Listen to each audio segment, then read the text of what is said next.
तारों तले जिंदगी।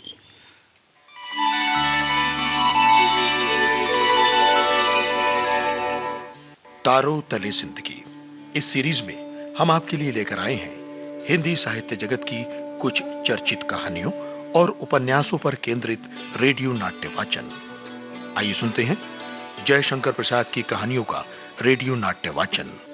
वाचन स्वर है डॉक्टर ऋतु राजपूत का और प्रस्तुति काजल सूरी की। आज की कहानी है करुणा की विजय।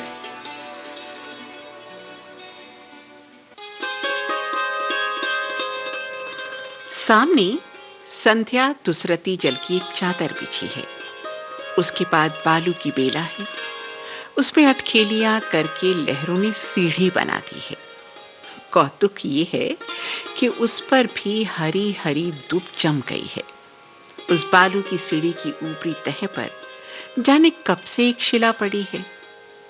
कई वर्षाओं ने उसे अपने पेट में पचाना चाहा, पर वो कठोर शिला गल न सकी।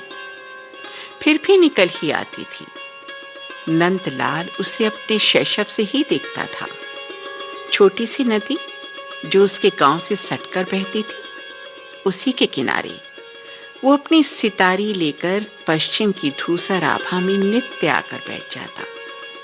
जिस रात को चांदनी निकल आती, उसमें देर तक, और अंधेरी रात के प्रदोष में जब तक अंधकार नहीं हो जाता था, बैठकर सितारे बजाता, अपनी टिपरिया में चला जाता था। नंदलाल अंधेरे में डरता नहीं था, किंतु चंद्रिका में देर तक किसी अस्पष्ट छाया को देख सकता था। इसलिए आज भी उसी शिला पर वो मूर्ति बैठी है।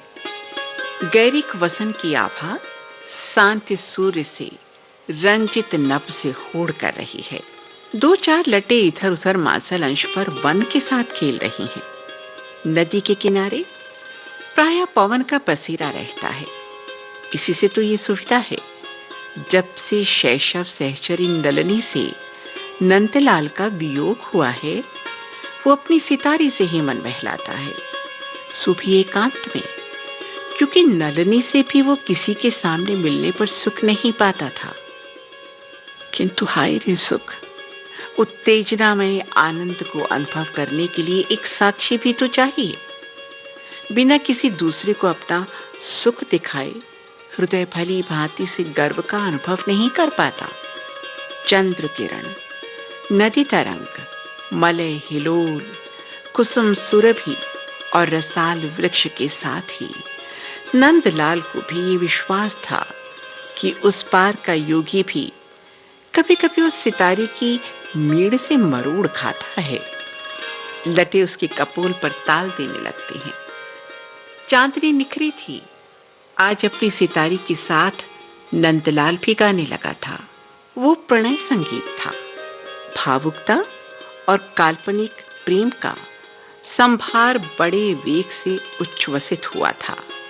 अंतःकरण से दबी हुई तरल वृत्ति जो विस्मृत स्वप्न के समान हल्का प्रकाश देती थी, आज न जाने क्यों गैरिक निर्झर की तरह उबल पड़ी थी। जो वस्तु आज तक मैत्री का सुख चिन्ह थी, जो सरल हृदय का उपहार थी, जो उदारता की कृतज्ञता थी, उसने ज्वाला लालसापूर्ण प्रेम का रूप धारण किया। संगीत चलने लगा। अरे कौन है? मुझे बचाओ, मुझे बचाओ। पवन ने उपयुक्त दूत की तरह यह संदेश नंदलाल के कानों तक पहुंचाया। वो व्याकुल होकर सितारी छोड़कर दौड़ा, नदी में फांद पड़ा। उसके कानों में नलिनी का सा स्वर सुनाई पड़ा। नदी छोटी थी, खरस्रोता थी। नंदलाल हाथ मारता हुआ लहरों को चीर रहा था। उसके बहुपाश में एक सुकुमार शरीर आ गया। चंद्र किरणों और लहरियों को बातचीत करने का एक आधार मिला। लहरी कहने लगी, अब आगे तू इस दुखिया नल्ली को बचाने क्यों आया? इसने तो आज अपने समस्त दुखों का अंत कर दिया था। किरण बोली, क्यों जी? तुम लोगों ने नंदलाल को बहुत दिन तक बीच में बहाकर हल्ला गुल्ला मचाकर बचाया था। तो लहरी बोली, और तुम ही तो प्रकाश डालकर उसे सचेत कराती रही हो। किरण बोलने लगी। आज तक उस बेचारे को अंधेरे में रखा था। केवल आलोक की कल्पना करके वो अपने आलेख्य पट को उद्भाषित कर लेता था। उस पार का योगी सुदूरवर्ती परदेशी की रम्य स्मृति को शांत तपोवन का दृश्य था। लहरी बोली, पगली, सुख स्वप्न के सदृश आशा में आनंद के समान में बीच में पड़ी पड़ी उसके सरल नेह का बहुत दिनों तक संचय करती रही। आंतरिक आकर्षण पूर्ण सम्मिलन होने पर भी वासना रहित निष्काम सौंदर्य में व्यवधान बनकर मैं दोनों के बीच में बहती थी। किंतु नंदलाल इतने में भी संतुष्ट न हो सका। उछल कूद कर हाथ चलाकर मुझे भी गंदला कर दिया। उसे बहने, डूबने और उतरने का आवेश बढ़ गया था। किरण, तब डूबे बहें। पवन चुपचाप इन बातों को सुनकर नदी के बहाव की ओर सर्राटा मारकर संदेशा कहने को भागा, किंतु वो दूर निकल गए थे। सितारी मूर्छना में पड़ी रही।